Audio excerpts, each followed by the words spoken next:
10वां गड़ाधन। सुंदरपुर गांव में रामदीन नामक किसान रहता था। उसके 4 बेटे थे।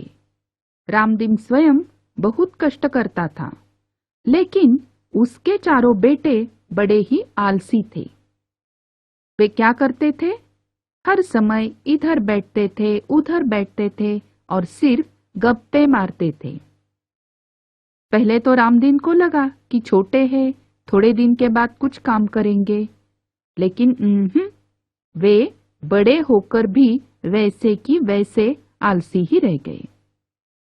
रामदीन को उनकी बहुत चिंता लगी रहती थी। रात दिन वह यही सोचता रहता था कि ये बेटे अपना पेट कैसे पालेंगे। एक रात जब वह इन्हीं विचारों में खोया था, तब उसकी पत्नी ने उसे एक उपाय सुझाया और एकाएक रामदीन खुशी से उछल पड़ा। उसे बहुत खुशी हुई।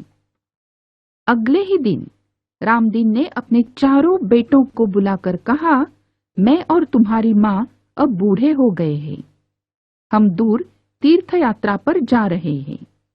मैंने खेत में धन गाड़कर छिपा रखा है।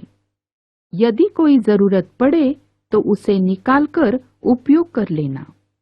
बेटे बहुत खुश हुए।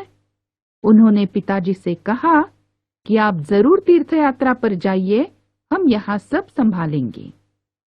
रामदीन के जाने के बाद कुछ दिनों तक तो वैसे के वैसा ही चलता रहा, पर उसके बाद घर का धन और धान्य दोनों समाप्त होने लगा। तब चारों भाइयों को चिंता होने लगी। तब उनके मन में यह बात आ गई कि अब वह समय आ गया है जब हमें खेत में गड़ा धन निकाल लेना चाहिए। उन्होंने रात के समय खेत की खुदाई का काम आरंभ किया। 1, 2, 3 रातें हो गई। वे खेत को खोदते रहे, पर कहीं भी उन्हें गड़ा हुआ धन नहीं मिला। वे बहुत थक गए और निराश होकर घर लौट रहे थे। तभी रास्ते में उन्हें रामदीन के परम मित्र हरिनाथ मिले। हरिनाथ ने पूछा, तुम सब थके हुए क्यों हो? और जब हरिनाथ को कारण पता चला तो उसने कहा, तुम लोगों ने खेत तो खोद ही लिया है, तो उसमें बीज बो दो ताकि तुम्हारी मेहनत व्यर्थ न जाए। चारों भाइयों को बहुत खुशी हुई। उन्होंने हरिनाथ के कहे अनुसार ही किया। खेत में नन्हे नन्हे अंकुर निकल आए। चारों के मन में उत्साह जाग गया। वे खेत के सभी काम, निराई, गुड़ाई और भी काम करने लगे। फसल बहुत अच्छी हुई। फसल को बाजार में बेचने के लिए जाने की तैयारी में जब वे जुट गए, उसी समय तीर्थयात्रा से रामदीन और उसकी पत्नी लौट आए।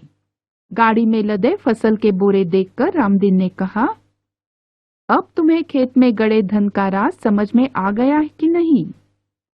चारों ने सिर हिलाकर स्वीकार कर दिया और कहा, पिताजी, अब हम यह भी समझ गए हैं कि जीवन में परिश्रम के बिना कुछ भी संभव नहीं है।